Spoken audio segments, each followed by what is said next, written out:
जय श्री गणेश। आज आपका आपके चैनल भगवान के भक्त में बहुत बहुत स्वागत है। आज हम तिल चौथ की कहानी सुनते हैं।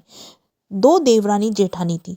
जेठानी के बहुत धन था, देवरानी गरीब थी। देवरानी भगवान गणेश जी का बहुत आराधना करती थी। वो अपनी जेठानी के घर रोज आटा पिसवाने के लिए जाती। जिस कपड़े से आटा छानती वो कपड़ा उसके घर लाकर पानी में धो लेती और अपने पति को घोलकर पिला देती।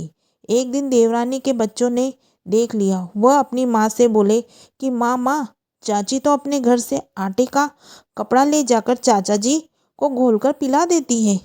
इस पर जेठानी ने देवरानी से कहा, घर जाओ तो आटे छानने का कपड़ा यहीं रख कर जाया करो। देवरानी ने वैसा ही किया। घर गई तो उसने पति बोला, मुझे चूर्ण घोलकर पिला दो। देवरानी बोली कि आज उसने आटा छानने का कपड़ा वहीं रख लिया है, इसलिए मेरे पास आपको खिलाने के लिए कुछ भी नहीं है। उस दिन उसके पति ने भूख के कारण गुस्से में होकर उसको लकड़ी की मारा। तकदीर से उस दिन चौथ माता का व्रत था।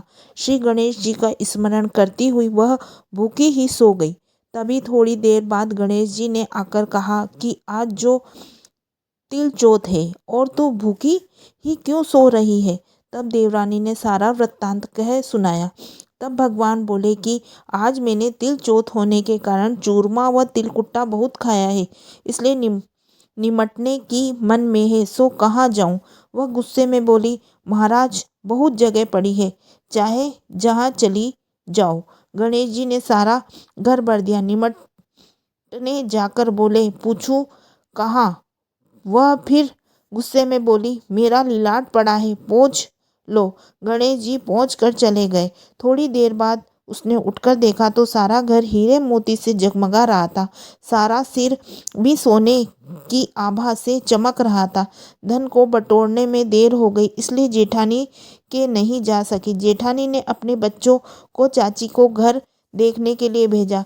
चाची क्यों नहीं आई। बच्चों ने आकर देखा तो वहाँ हीरे मोती का ढेर लगा है।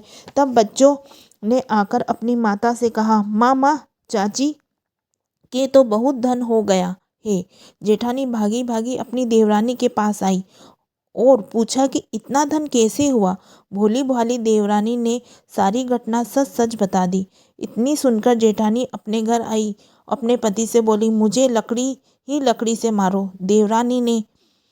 देवर जी ने बहुत मारा, इसलिए उसके बहुत धन हो गया।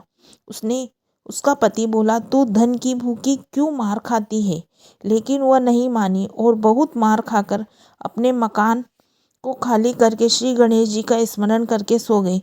गणेश जी महाराज आए और कहने लगे, फालतू की मार खाने वाली, उठ और मुझे बता कि मैं कहाँ निमटने जाऊँ।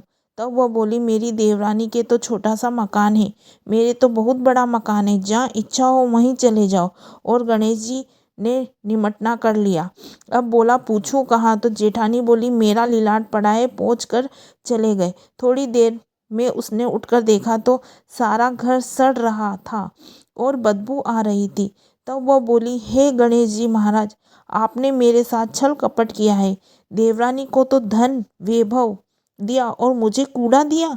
गणेश जी बोले, और कि तूने धन की भूखी मार खाई। जेठानी बोली और क्षमा याचना करने लगी, हे महाराज, मुझे तो धन नहीं चाहिए, आप अपना समेटा समेटो। गणेश जी बोले, तेरे धन का आधा देवरानी को दे, तब अपनी माया समेटूंगा। जेठानी का आधा धन देवरानी को दे दिया, लेकिन एक सुई नहीं दी। तब भगवान ने एक सुई भी देवरानी को दिलवाई। तब भगवान ने अपनी माया समेटी। रिद्धि सिद्धि के दाता गणेश जी महाराज, जैसा आपने जेठानी के साथ किया वैसा किसी के साथ नहीं करना। जैसा देवरानी के भंडार भरा वैसा सभी का भरना। कहने सुनने हुकारा भरने वाले की सबकी मनोकामना पूर्ण करना। बोलो गणेश जी महाराज की जय।